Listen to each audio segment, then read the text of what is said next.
ଭାରତମ ଶିମୁଳିଆ ମହୋତ୍ସବ ଅନୁଷ୍ଠିତ ହୋଇଯାଇଛି। ଶିମୁଳିଆ ବ୍ଲକ ମାର୍କଣା ରାବଣପୋଡ଼ି ପଡ଼ିଆରେ ଆରମ୍ଭ ହୋଇଛି ଏହି ମହୋତ୍ସବ। 5 ଦିନ ଧରି ଚାଲୁ ରହିଥିବା ବେଳେ ପ୍ରଥମ ସନ୍ଧ୍ୟାରେ ପ୍ରବଳ ଭିଡ଼ ଦେଖିବାକୁ ମିଳିଥିଲା। ପ୍ରଥମ ଦିନରେ ନଗର ଉନ୍ନୟନ ମନ୍ତ୍ରୀ କୃଷ୍ଣଚନ୍ଦ୍ର ପାତ୍ର ଯୋଗ ଦେଇ ମହୋତ୍ସବକୁ ଉଦ୍ଘାଟନ କରିଥିଲେ। ବାଜା ବାଣ ରୋଷଣୀରେ କମ୍ପୁଥିଲା ପରିବେଶ। ଶିମୁଳିଆ ବିଧାୟକ ପଦ୍ମଚନ୍ଦ୍ର ପଣ୍ଡା ଯୋଗ ଦେବା ସହିତ ପ୍ରଥମେ ପ୍ରଭୁ ଜଗନ୍ନାଥଙ୍କ ପ୍ରତିମୂର୍ତ୍ତି ପାଖରେ ପ୍ରଦୀପ ପ୍ରଜ୍ୱଳନ କରି ସଭା କାର୍ଯ୍ୟ ଆରମ୍ଭ କରାଯାଇଥିବା ବେଳେ ଏଥିରେ ମହୋତ୍ସବ କମିଟିର ଉପଦେଷ୍ଟା ଡକ୍ଟର ନୀଳମାଧବ ପଣ୍ଡା, ବିଧାୟକ ପ୍ରତିନିଧି ଡକ୍ଟର ଅନୁମାଧବ ପଣ୍ଡା, ଶିମୁଳିଆ ବିଧାୟକ ସୁନୀଲ କୁମାର ଟୁଡୁ, ଶିମୁଳିଆ ଥାନା ଅଧିକାରୀ ଦେବରାଜ ଜେନା, ଶିମୁଳିଆ ତହସିଲଦାର, କମିଟିର ସମ୍ପାଦକ କମଳଶ୍ରୀ ମହାନ୍ତି, ସଭାପତି ଗୋପବନ୍ଧୁ ମିଶ୍ରଙ୍କ ସମେତ ଅନ୍ୟମାନେ ଯୋଗ ଦେଇଥିଲେ।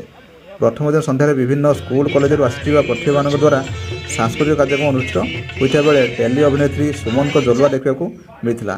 ମୀନା ବଜାର ସହିତ ରାମଦୋଳି, ସେଲ୍ଫି ପଏଣ୍ଟ ଓ ବିଭିନ୍ନ ଖାଦ୍ୟରେ ମଜା ନେଇଥିଲେ ଦର୍ଶକ। ପ୍ରଥମ ଦିନ ସନ୍ଧ୍ୟାରେ ହଜାର ହଜାର ଦର୍ଶକ ହୋଇଥିବା ବେଳେ ସୁରକ୍ଷା ବ୍ୟବସ୍ଥାକୁ କଡ଼ାକଡ଼ି ପାଇଁ ଶିମୁଳିଆ ଥାନା ପକ୍ଷରୁ ବ୍ୟାପକ ବ୍ୟବସ୍ଥା କରାଯାଇଥିଲା। ଏହି ଉତ୍ସବ ଫେବୃଆରୀ 1 ତାରିଖ ଯାଏଁ ଚାଲୁ ରହିଥିବା ବେଳେ ପ୍ରତ୍ୟେକ ଦିନ ସନ୍ଧ୍ୟାରେ ଓଡ଼ିଶା ତଥା ଓଡ଼ିଶା ବାହାରୁ କଣ୍ଠଶିଳ୍ପୀ, ସିନେ ଅଭିନେତା ଅଭିନେତ୍ରୀମାନଙ୍କୁ ଦେଖିବାକୁ ପାଇବେ ଦର୍ଶକ। ଈଶ୍ୱର ଶିମୁଳିଆରୁ ସୁଶାନ୍ତ ରାୟଙ୍କ ରିପୋର୍ଟ, ଓଡ଼ିଶା ହାଉସ୍ ନ୍ୟୁଜ୍।